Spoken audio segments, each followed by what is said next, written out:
Sejam bem-vindos a mais uma live aqui. Hoje nós vamos falar sobre o cantinho do pensamento. Esse cantinho do pensamento realmente funciona, o famoso castigo disfarçado com o nome de cantinho do pensamento. Então, vou trazer aqui para vocês ferramentas, né? O que tem por trás dessa metodologia do cantinho do pensamento, do castigo, tá? E para quem não me conhece, eu sou Bruna, sou psicóloga de mães e filhos, e o meu objetivo aqui é te ajudar a criar seu filho de forma emocionalmente saudável, tá? Então, vamos começar a falar sobre o famoso cantinho do pensamento. Olá, boa noite! Quem aqui conhece o cantinho do pensamento? Vocês costumam usar o cantinho do pensamento com a criança, com a cria de vocês? Como é que vocês lidam com essa questão do castigo, do cantinho do pensamento? Escrevam aqui para mim se vocês costumam colocar a criança de castigo, se vocês costumam usar um pouco de chantagem, né? Para poder, se você não fizer isso, você vai ter que fazer aquilo. Escrevam aqui para mim como é que vocês lidam com o mau comportamento das crianças e se a reação de vocês é colocar a cria de castigo, tá? Então, vamos falar um pouquinho sobre esse conceito do cantinho do pensamento, que é um termo bonitinho, né, para o castigo. O cantinho do pensamento, que é muito diferente do cantinho da calma, e eu vou explicar para vocês a diferença, e vou explicar inclusive o quanto o cantinho da calma ele traz vários benefícios, tanto para você, mamãe, quanto para a sua criança, tá? Então, o cantinho do pensamento, ele traz vários malefícios. Por quê? Né? Vamos voltar um pouquinho, vou trazer para vocês aqui uma teoria que é fisiológica de como o nosso cérebro funciona, tá? Então, vamos pensar de que isso daqui é o formato do cérebro. Aqui a gente tem a nossa coluna, tá vendo? Aqui a gente tem o nosso cérebro basal, que ele é reptiliano, né? E aqui a gente tem o nosso córtex. E o meu polegar é a amígdala, tá? Então, eu vou ensinar isso para vocês, eu ensino isso daqui para as crianças no consultório. E elas super adoram, elas super entendem, tá? Então, eu estou ensinando isso daqui para vocês entenderem por que a criança ela reage de certa forma, tá? Eu acabo chantageando sabendo que é errado, mas vai no automático. Isso daqui é uma dica também que eu vou dar para vocês no final, tá, Maria? De como vocês saírem desse automático, tá? Então, vamos lá, voltando aqui para o cérebro. Essa parte aqui, a parte basal do nosso cérebro, ela é instintiva, ela é reptiliana, ela é sobrevivência, né? Então, quando a gente entra numa situação de perigo, por exemplo, o que o nosso cérebro faz? É o famoso, ou eu vou correr, ou eu vou lutar, né? O que um animal na floresta, ele faz numa situação de perigo? Ele corre ou ele foge, tá? Então, ele foge, corre ou ele luta para poder sobreviver, tá? Então, quando uma criança ela entra num mau comportamento, é essa parte do cérebro aqui que funciona. E aí, quando a criança nasce, ela tem essa parte do cérebro aqui meio que formada. O córtex, que é a parte responsável do cérebro por planejar, por modular as emoções, por pensar, por raciocinar, entre outras coisas, ele vai sendo construído ao longo de muitos anos. E vocês sabem quando o cérebro ele fica amadurecido, né? Quando ele realmente atinge ali o seu ápice de maturidade, lá para os 20 e poucos anos. Tem teoria que diz que com 23, 24, tem teoria que diz que é com 30 anos, né? Mas eu hoje vejo adultos com 40 que não têm essa maturidade, né? Então, a gente realmente não sabe. Então, quando a criança ela entra num mau comportamento, né, numa birra, como vocês gostam de chamar, essa parte de cima do cérebro, ela se desconecta. Essa parte de cima, que ainda é muito imatura, ela se desconecta. Por isso que quando nós estamos com raiva, isso, gente, serve para adulto também, tá? Por isso que quando nós estamos com raiva, a gente não consegue pensar quando estamos com raiva. A gente não consegue se acalmar, a gente não consegue resolver determinada situação quando estamos com raiva. E convenhamos, né? A gente está ali naquele momento com raiva e vem alguém e fala assim, calma, você tem que se acalmar, isso não te dá mais raiva, né?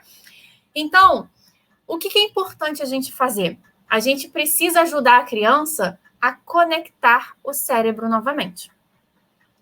Quando a gente coloca a criança no cantinho do pensamento, a gente está reforçando que esse tempo de desconexão seja maior, tá? E aí, conforme a criança ela vai entrando ali, conectando o seu córtex, né?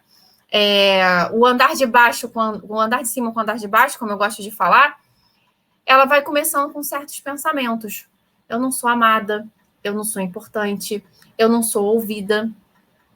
Ah, mas funciona, Bruna.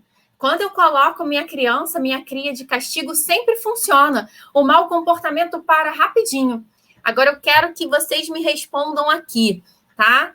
Vocês colocam a cria de vocês de castigo e ela para sempre ou ela volta a repetir os comportamentos? Respondam aqui para mim. Vou explicar a vocês o porquê. Quero que vocês me respondam aqui. Vocês vão lá, colocam a cria, brigam com ela, ficam falando 200 mil sermões, fazem chantagem com ela e o que acontece? Ela repete o comportamento. Por quê? Quando você colocou, ainda mais quando é uma criança pequena, gente, você coloca a criança de castigo, você ainda fala para ela, você está de castigo porque você quebrou o vaso de flores da mamãe. Você está de castigo porque você bateu no seu irmão. Você está de castigo porque você não fez o seu trabalho de casa. Você está de castigo porque você não arrumou o seu quarto. Então, você vai ficar de castigo. Aí, você vai lá e manda a criança ficar no castigo, né? A criança vai para o castigo. Daqui a pouco, e aí, você pensou sobre o que você fez? Ah, mãe, eu não sei. Eu não arrumei meu quarto. Ah, eu não fiz minha tarefa de casa. Ela não refletiu, gente. Crianças ali, menorzinhas principalmente, elas não têm essa capacidade de refletir. Justamente por isso. Porque o córtex, o andar de cima do cérebro, não está amadurecido. Eu vou fazer uma live para vocês só de como funciona o cérebro da criança. É uma live maravilhosa, vocês vão amar. Vou fazer na semana que vem. Tá? Então, acontece isso. A criança, ela realmente não reflete. Quando a gente quer ensinar para a criança que aquele comportamento dela não foi adequado, que aquele comportamento dela foi desrespeitoso, quando a gente joga para o castigo e quando a gente faz sermão, nós não estamos ensinando a criança a habilidade de aprender a resolver os problemas. Ai, Bruna, você está complicando muito a minha cabeça. Como é que eu faço isso? Vou falar para vocês, gente. A gente precisa fazer perguntas para a criança. Olha, eu percebi de que você não fez a sua tarefa de casa. Como é que você acha que a gente pode resolver essa situação? A minha cria tem 7 anos. Vamos lá para uma criança de 7 anos, né? Uma idade perfeita para isso, entrando na alfabetização, não quer fazer o trabalho de casa. Aí vai a mãe lá, porque ela não fez o trabalho de casa, começa a brigar. Tem mães que vai lá e fazem o trabalho de casa para a cria. Tem mães que vão lá e se irritam, entram ali numa guerra eterna para que a criança faça o trabalho de casa. E o problema continua. No dia seguinte, é a mesma coisa. Ah, vou tirar o seu celular. Aí, ok, ela melhora por 2 dias, daqui a pouco volta a repetir o mesmo comportamento. Bruna, como é que eu posso resolver essa situação? Envolvendo a criança na resolução do problema. Né? Então, não é você que vai lá e vai dar o direcionamento para ela. Não é você que vai lá e que vai dar a solução do problema para ela. Você vai fazer com que ela pense. Ok, filha, eu estou percebendo de que você está tendo dificuldades em fazer a sua tarefa de casa. Você quer ajuda?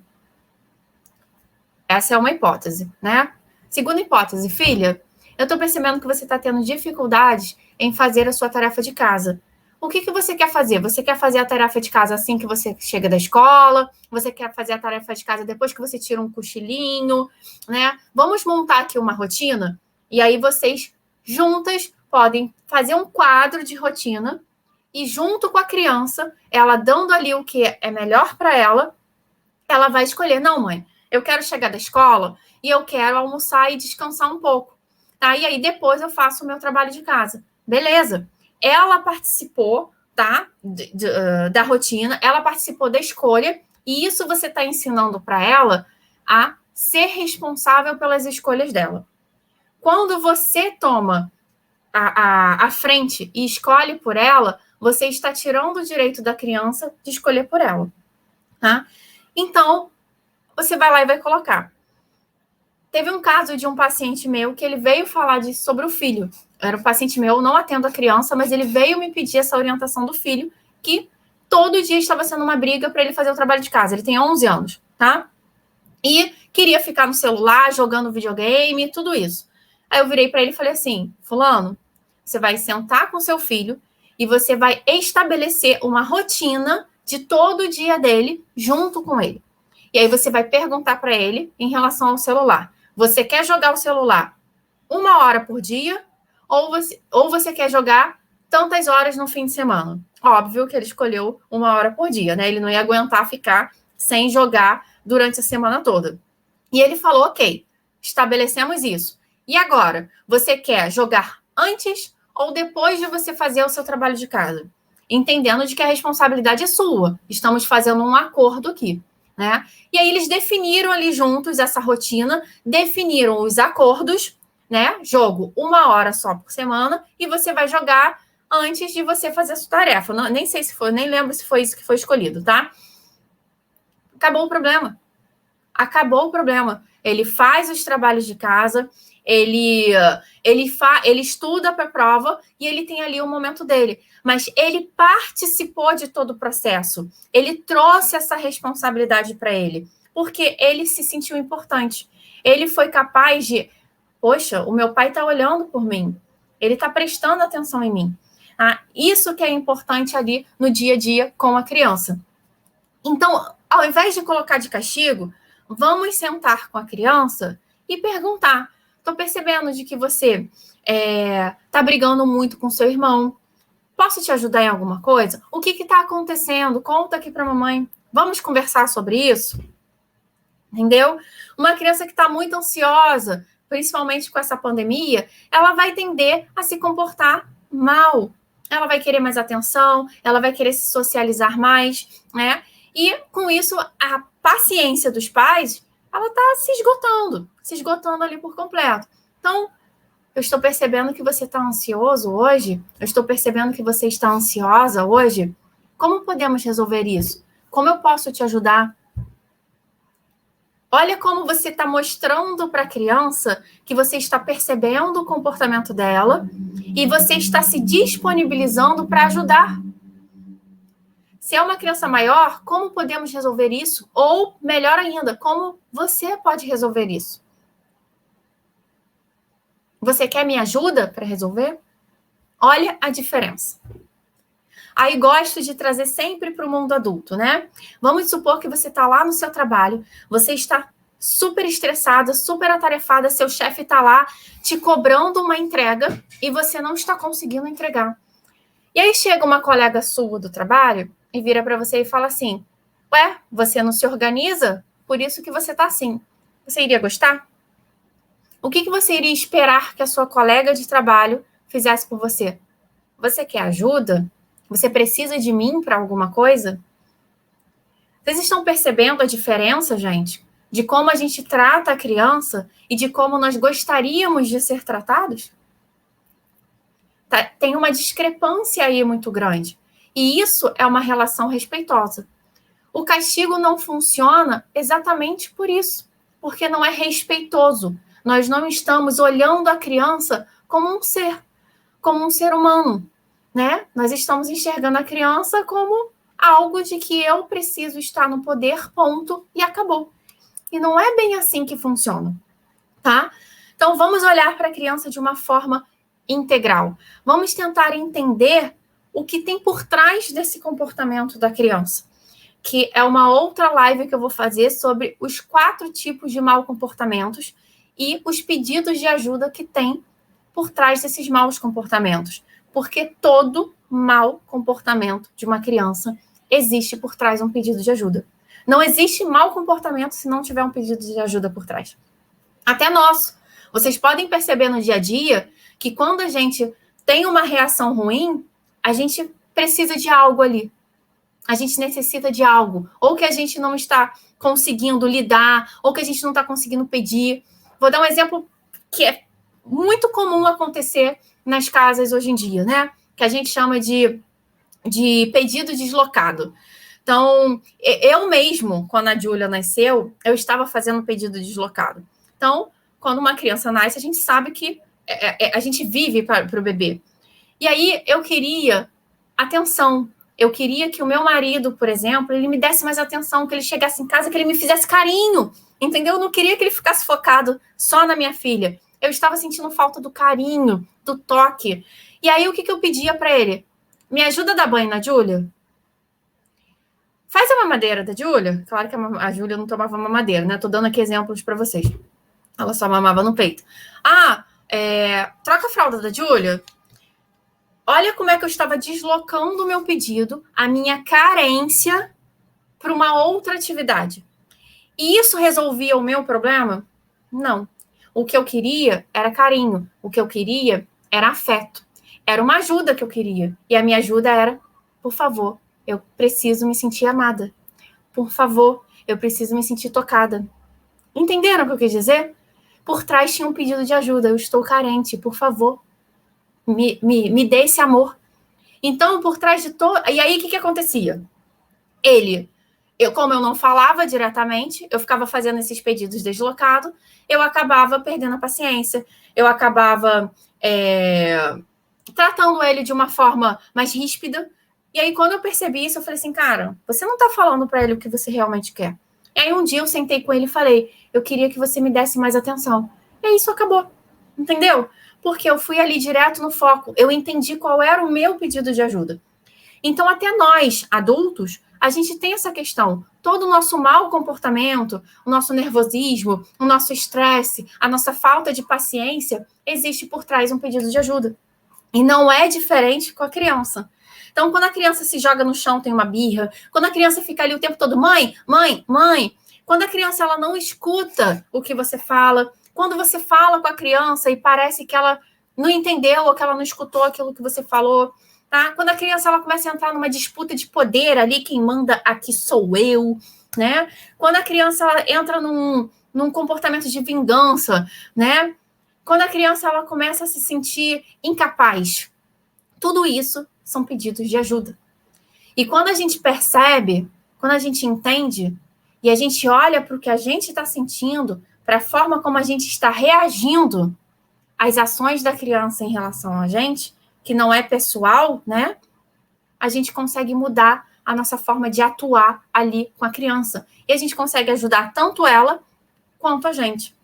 Vocês estão conseguindo entender por que o castigo não funciona? Porque existem coisas que são muito mais sutis, muito mais delicadas por trás desse mau comportamento da criança. E enquanto você não souber identificar, não souber olhar o que tem por trás desse mau comportamento, vocês não vão conseguir parar. Então, ela pode até voltar a estudar, fazer o trabalho de casa, mas ela vai deslocar esse mau comportamento para alguma outra coisa. Entendeu? Amei o assunto. Que bom que você amou, né? Então, assim, gente, coloquem aqui para mim situações que vocês estão passando no dia a dia com a criança, que vocês estão tendo dificuldade, para que eu possa aqui dar um exemplo, ajudar vocês a como guiar essa situação, né? Para como conduzir essa situação. E aí, as pessoas, porque a infância ela vem sendo muito estudada, a criança vem sendo defendida. Hoje nós temos um Estatuto da Infância e da Adolescência, né, que protege a criança, que protege o adolescente. Então, hoje a gente está tendo um olhar muito diferente para a infância. A gente está tendo um olhar muito diferente para a criança. E aí isso faz com que determinadas pessoas ou metodologias, né, criem nomes fofinhos para coisas ruins. Então, o cantinho do pensamento, ele foi um nome fofinho criado para o castigo, né? Porque Não estou botando minha criança de castigo, eu só coloquei ela ali para ela pensar e refletir sobre o que ela fez. E você está refletindo o que tem por trás? Você está refletindo o que está fazendo essa criança sempre estar ali, repetindo e repetindo e repetindo esse comportamento? Você está conseguindo observar isso? Você está conseguindo observar a sua criança? Por que ela está se comportando assim?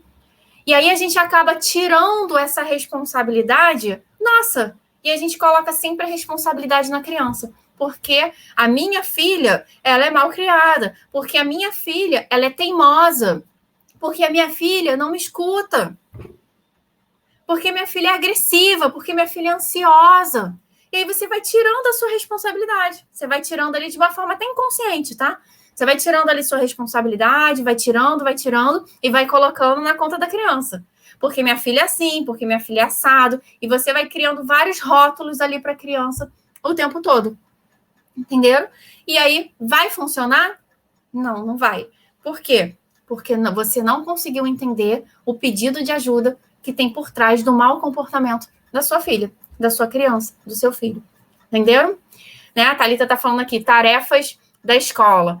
Isso daí é um dos maiores problemas dos pais. Né? Eles sempre vêm falar comigo, Bruna não está querendo fazer o trabalho de casa. Vamos olhar para essa rotina da criança, vamos olhar para como isso está sendo conduzido, traz ela para a responsabilidade, traz ela para definir a rotina junto com você, pergunta se ela quer ajuda. Eu estou percebendo que você está tendo dificuldade, você quer ajuda, você quer que eu estude ali com você, tá? Você quer que a mamãe contrate um professor, o que está acontecendo? Então, você vai ali junto com a criança, olhando para ela e tentando decifrar ali o que tem por trás desse mau comportamento. Não é isso que a gente gostaria que fizessem com a gente? Né? Como eu citei o exemplo aqui da nossa colega de trabalho, não é isso que você esperaria dela? Você quer a minha ajuda para terminar o seu projeto? Não é isso que você esperaria do seu marido? Você quer a minha ajuda? Eu estou percebendo que você está muito atarefada, isso está te deixando nervosa. Você quer a minha ajuda dentro de casa? Você quer que eu lave uma louça para você? Você quer que eu coloque o lixo lá fora para você? Não é isso que a gente espera que as pessoas ajam ali com a gente? É assim que é importante que a gente olhe para a criança. Cara, eu não estou tendo empatia com meu filho. Não estou. E aí, conforme você vai colocando ali a criança no castigo, tem pessoas que nem colocam, mandam para o quarto, mas colocam tipo assim, você está de castigo e vai ficar uma semana sem celular. E aí vem uma outra questão. Tem lógica essa consequência que você está dando em relação à atitude que essa criança teve, a esse mau comportamento que a criança teve? Então, por exemplo, a criança foi lá e pintou a parede. Tem lógica você deixar ela sem celular? Qual seria a consequência dela ter pintado a parede e você ter falado para ela, não pode pintar a parede? Qual é a lógica que tem você tirar o celular dela? Isso na cabeça dela não faz sentido algum. Vocês estão entendendo o que eu quero dizer? Então, vamos lá. Ela sujou a parede. Qual seria a lógica? Qual seria a consequência lógica desse mau comportamento dela? Ela limpar a parede. Ela deixou de estudar porque ela ficou no celular. Aí sim, uma consequência lógica seria retirar o celular dela. Ou, que nem eu falei com vocês, uma relação mais respeitosa e de mostrar um pouco de confiança nela. Vamos estabelecer um tempo limite e um horário para você ficar no celular jogando? Vocês estão conseguindo entender a diferença? Ela deixou os brinquedos desarrumados, não quer guardar os brinquedos, vai lá e espalha tudo na sala. Qual seria a consequência disso? Como vocês poderiam resolver essa situação? Filha, eu estou percebendo de que toda vez que você está brincando, você não está guardando os seus brinquedos. Então, eu vou fazer o seguinte, eu vou pegar os seus brinquedos e eu vou doar, já que você não está cuidando deles. O que você prefere? Guardar os seus brinquedos após ou a gente escolher uns brinquedos e doar? Ou então você pode falar, eu vou guardar os brinquedos lá em cima e você não vai brincar com eles por uma semana. Entenderam a diferença? Isso é uma consequência lógica. E eu estou colocando isso de forma firme, de forma gentil, sem gritar, sem dar esporro, sem dar sermão. Eu pego aquilo que ela fez e dou uma consequência. Melhor ainda, eu posso escolher as consequências junto com ela. Se você não guardar os brinquedos, o que nós vamos fazer? Você pode escolher. Ou eu guardo e guardo lá em cima e você vai ficar uma semana sem brincar com eles, ou nós vamos separar brinquedos para doação.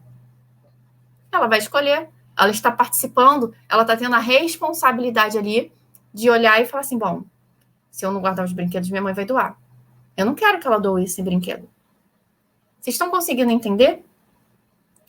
O castigo não faz a criança pensar na resolução do problema, que é uma das principais ferramentas da disciplina positiva. É fazer com que a criança ela saiba resolver os problemas por si só. Então, quando você traz a criança para pensar, você está colocando a criança ali para desenvolver essa habilidade de resolução de problemas. O castigo não faz isso. Pelo contrário, o castigo ainda diminui a autoestima da criança, diminui o senso de segurança, o senso de capacidade. A criança se sente retaliada, não se sente amada, não se sente ouvida. E isso pode gerar inúmeros comportamentos nela. Depressão, agressividade, retração. Ela pode começar a ficar uma criança ali entrando no mundo dela sempre, ficando sozinha, né? Se sentindo incapaz de fazer as coisas. Bruna, mas funciona, Bruna, funciona, gente, funciona. Não estou dizendo que o castigo não funciona, eu não estou dizendo que a palmada não funciona. Funciona ali naquele momento. E o efeito a longo prazo? Como é que é? Quem aqui apanhou na infância? Quem aqui vivia sendo colocado de castigo tratado? Né? Como é que vocês hoje se sentem? Vocês conseguem dizer não com facilidade? Vocês se sentem seguros? Vocês conseguem se colocar sem sentir medo de serem rejeitados? Vocês têm medo da rejeição? Isso tudo são sentimentos que são lá da infância. De atitude que nossos pais tiveram. Não quero colocar culpa aqui em ninguém, mas é importante a gente colocar a responsabilidade, né? Que é o que eu estou trazendo aqui para vocês. Vamos trazer a responsabilidade para a gente, não colocar na conta da criança, né? Então, o castigo, ele traz isso. E o que eu quero trazer aqui para vocês hoje é essa reflexão. O que a gente pode fazer por essa criança? Fazer com que ela pense. Fazer com que ela olhe para a situação e comece a ter a habilidade de resolver esse problema. Então, vai chegar lá na frente, a partir do momento em que você ficar ali trabalhando essa habilidade com a criança, vai chegar lá na frente, ela mesma vai dar a solução sem você perguntar. Eu já tenho pacientes que já estão nesse nível. Ela dá a solução sem você perguntar. Eu briguei com meu irmão, né? Já sei, eu vou lá e vou me desculpar com ele. Ela mesma já vai dar a solução. Vocês entenderam o que eu quis dizer? Só que isso é uma construção a longo prazo. Não é de um dia para a noite. Vocês não aprendem português em um dia. Vocês não aprendem matemática em um dia, né? Isso é um aprendizado. Isso é uma construção dessa relação nova e respeitosa que vocês vão estar construindo com a criança, né? Entendi. Perguntar mais e ter empatia. Excelente. Nossa, senti que você está falando diretamente para mim. Que bom, fico feliz. Entendi. Perguntar mais e ter mais empatia. É isso mesmo. É isso mesmo, gente. É a questão da empatia. Dificuldades em dar limites tem a ver? Total. Total. Tá? Um dos objetivos da disciplina positiva é você dar limites com gentileza e com firmeza. Tá? No caso, é uma consequência no futuro? Não entendi. Estela, você pode me elaborar mais essa pergunta para mim? Tá? Então, gente, aí eu vou falar agora para vocês do cantinho da calma, que é muito diferente do cantinho do pensamento. O cantinho da calma, ou um cantinho especial, ou espaço especial, ele não tem nada a ver com o cantinho do pensamento. E não tem nada a ver com essa proposta de fazer a criança sofrer.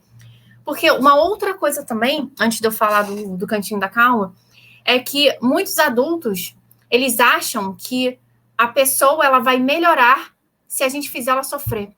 Isso não é só com a criança, não. Às vezes a gente está discutindo ali com o nosso parceiro, a gente quer tocar na ferida, né? A gente quer fazer ele se sentir mal para poder ele se comportar melhor. Agora, eu quero que alguém levante a mão aqui para mim. Quando alguém vem e dá um esculacho em você, porque você é burra, porque você não tem paciência, começa a falar um monte de coisa para você, eu quero que alguém levante aqui a mão para mim e fale: nossa, que palavras inspiradoras. Eu agora estou me sentindo melhor e vou mudar. Eu quero que alguém aqui fale para mim isso, gente. Eu estou olhando para as duas câmeras, porque eu estou fazendo live para o Facebook, para o YouTube e aqui para o Instagram ao mesmo tempo, tá, gente? Então, às vezes eu olho aqui para o YouTube, às vezes eu olho para o Instagram. Então, eu queria que vocês me respondessem. Olha, Bruna, estou me sentindo bem depois de que você me chamou de burra, depois de que você me chamou de agressiva, de mal educada. Estou me sentindo super bem, suas palavras foram muito inspiradoras. Vou mudar agora. Alguém aqui, gente, se sente bem inspirado quando você é agredido dessa forma verbal? Não existe, né? A criança no futuro pode ter dificuldades em dar limites no futuro? Sim, claro. Porque ela está se sentindo retaliada. Então, ela não vai saber dizer um não. Ela não vai saber se colocar. Quantas pessoas a gente vê nisso? E aí, quando a gente olha, a criança teve aquela educação autoritária, né? Aquela educação tradicional de antigamente, onde ela não tinha espaço para colocar seus sentimentos, suas ideias. Então, provavelmente é um adulto que tem dificuldades em dizer não, tem dificuldades em se posicionar, em dizer o que pensa, em colocar sua ideia, porque às vezes fica com medo do outro não aceitar, do outro ignorar, do outro rejeitar e ir embora. Né? Então, sim, essa criança lá na frente pode ter dificuldades em colocar limites. Tá? E aí vamos falar do cantinho da calma, do espaço especial. Como é que isso funciona? Quando a gente percebe que a criança ela está com um mau comportamento, a gente pode sugerir, não é mandar nunca. Isso deve ser uma decisão da criança. A gente pode sugerir dela ir para o cantinho da calma. Bruna, mas isso não é a mesma coisa que mandar para o cantinho do pensamento? Não. O cantinho da calma é um local que a criança vai se sentir bem, que a criança vai se sentir feliz, tá? O cantinho do pensamento não é. Como é que é esse cantinho da calma? Vocês vão construir juntos, tá? É um espaço que pode ser feito uma cabana no chão do quarto. Dentro dessa cabana pode ter estrelas, pode ter almofada, pode ter foto, pode ter uma caixinha de som, né? E aí é um espaço que a criança vai para se acalmar, para depois ela conseguir pensar e resolver o problema. Ok, Bruna, que legal isso. Que legal. E isso precisa partir de você. Quando você estiver nervosa, quando você estiver se sentindo no limite, que vai perder a paciência, é importante você mostrar para a criança que você precisa se acalmar, que você precisa do seu espaço. Aqui em casa, todo mundo sabe que quando eu vou para o meu escritório, assim, que eu fecho a porta, além dos horários que eu estou trabalhando, eles sabem que eu preciso desse momento para respirar. Aí daqui a pouco eu saio, vou lá, entendeu? E resolvo a situação. Então, você pode e deve mostrar isso para a criança. Olha, a mamãe está muito nervosa agora. Eu vou lá para o meu quarto e assim que eu me acalmar, eu volto para a gente resolver essa situação. Não tem nada de errado falar isso, tá, gente? Não tem nada de errado fazer isso, pelo contrário. Você está mostrando para sua cria maturidade. Eu estou me afastando para me acalmar e para poder pensar e resolver essa situação. Então, quando você é o exemplo e mostra que o cantinho da calma é algo bom, a criança vai fazer isso, tá? Então, quando você, por exemplo, estiver sozinha com a criança, você pode, inclusive, convidá-la para ir para o seu cantinho da calma junto com você. A mamãe está muito nervosa agora. A mamãe precisa se acalmar. Você quer vir junto com a mamãe? Se acalmar junto com a mamãe? E aí você pode botar uma musiquinha, né? Você pode falar para ela, olha, a gente tem que ficar em silêncio agora. Vamos respirar? Eu ensino muitas mães a ensinarem as crianças a respirar e no consultório também eu ensino as crianças a respirarem. Vamos respirar? Eu falo para pegar o ônibus, né? O 748. Vocês conhecem o 748? Inspira 7 segundos. Prende 4 segundos. e solta por 8 segundos. As crianças já sabem, tia, vamos pegar o 748? Vamos pegar o 748. Entendeu? Então, 748. Então, vocês podem pegar o 748 junto com a criança. Entenderam?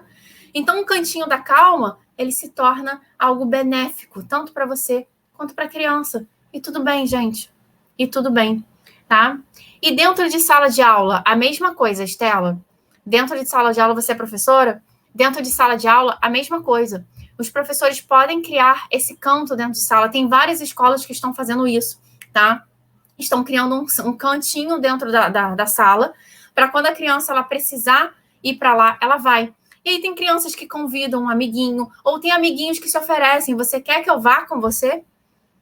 Né? E aí a criança decide, não, eu quero ficar sozinho, não, pode vir comigo. Então, dentro de sala de aula, isso pode ser feito também.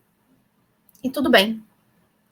Tá? O que acontece é que essas escolas com metodologia tradicional, elas não aceitam muito bem isso, porque elas precisam seguir rigorosamente aquele cronograma, né? E às vezes você tirar a criança vai fazer com que ela perca aquele conteúdo. Só que não, se a criança se acalmar e voltar para a sala mais calma, ela vai estar muito mais propensa a aprender, a se desenvolver dentro de sala de aula. Tá? Então, eu vou dar um exemplo para vocês. Você está falando da sala de aula, isso funciona para brigas entre irmãos, briga entre primos. Por exemplo, uma criança está sempre pegando o lápis da outra, né? É uma criança que é reincendida e a turma e a classe já está de pinimba com essa criança. Né? Aí o que acontece? Todo mundo vai ficar sempre apontando o dedo para ela. Porque você sempre está brigando com seu irmão, porque todo mundo está sempre brigando com a fulana. E aí essa criança, ela vai tender a sempre estar assim, né? Porque ela sempre é vista como a ovelha negra da sala de aula, a ovelha negra da família. Então ela sempre vai estar, ou ela vai estar da pá virada. Ela vai estar ali da pá virada. Então vocês podem convidar as crianças para solucionar esse problema. A aluna X está sempre pegando o lápis de fulano porque ela não tem lápis. E vocês podem convidar as crianças para solucionar esse problema. Ok, gente, como é que a gente pode resolver esse problema? A gente tem que dar soluções e não criticar a coleguinha. O que a gente pode fazer? Gente, vocês vão se surpreender com as respostas das crianças. Elas vão dar soluções de tipo, a gente pode criar uma caixinha e botar vários lápis, e quando alguém esqueceu o lápis em casa, alguém vai lá e pega o lápis. Ou então, ela pode pedir o lápis emprestado, ao invés de pegar sem pedir, né? Eles vão começar a dar soluções. E isso vai fazer com que a criança, aquele movimento de concha que ela estava fazendo, ela começa a se sentir capaz, ela começa a se sentir parte daquele grupo, parte daquele ambiente familiar. Entenderam? Então, busquem sempre isso. Busquem o positivo nas crianças, tá? Tem um relato de estava tendo muita briga num parquinho, né? De várias turmas diferentes querendo brincar naquele brinquedo na hora do intervalo. E aí estava tendo briga. Por quê? O grupo que sempre ganhava aquele jogo, ele permanecia, e aí vários grupos acabavam ficando de fora e eles não tinham oportunidade de brincar. E aí foi lá uma professora e usou essa metodologia. Ok, como vocês podem solucionar essa questão? O que os alunos fizeram? Mesmo aquele grupo que tenha ganhado aquela brincadeira, eles dão a vez para o grupo que não ganharam. Assim todo mundo ganha. Isso foi uma solução dos próprios alunos, que deu super certo e está funcionando até hoje. Nunca mais teve problema no parquinho, nunca mais teve fogo no parquinho. Entendeu? Então, deem a oportunidade das crianças delas mesmo trazerem a solução. Tá? Porque elas são capazes disso. A gente é que sempre quer estar no controle, a gente que sempre quer estar no poder e dar o direcionamento para a criança onde ela tem a capacidade de dar. Tá? E isso pode ser desenvolvido cada vez e cada vez mais. Tá bom, gente? Essa foi a live de hoje. Espero que vocês tenham gostado. Muito obrigada pela participação de todos vocês, tá? Um cantinho da calma também para crianças que baterem no amiguinho? Sim, com certeza. Tá? Com certeza. Olha, eu tô vendo que você tá muito bravo e que você tá usando isso para bater no seu amiguinho. Você quer se acalmar para a gente resolver esse problema? Não tem problema algum, tá? É uma ótima solução também. Tá bom? Então, na semana que vem, eu vou fazer uma live sobre o cérebro da criança, sobre os pedidos de ajuda que tem por trás do mau comportamento. E amanhã também tem uma live, gente, tá? Espero vocês às 10 horas na live de amanhã, tá bom? E é isso, gente. Mais alguma dúvida? Obrigada pela participação de vocês, tá? É isso. Muito obrigada, mais uma vez aqui falando, estou olhando para 2 câmeras, porque eu estou fazendo aqui live para várias plataformas, tá? Adorei, muito obrigada, excelente live. Obrigada, gente, vocês por participarem aqui. E se vocês quiserem a sugestão de algum tema, vocês podem me mandar inbox, tá? Bruna, você poderia falar sobre esse tema? Bruna, estou passando por essa questão aqui, você poderia falar sobre isso? Tá, eu sou super aberta, isso é super bem-vindo, tá bom, gente? Então, deem sugestão sempre lá, tá? Então, um beijo, gente. Vejo vocês amanhã às 10 horas, tá bom? Até a próxima. Tchau, tchau.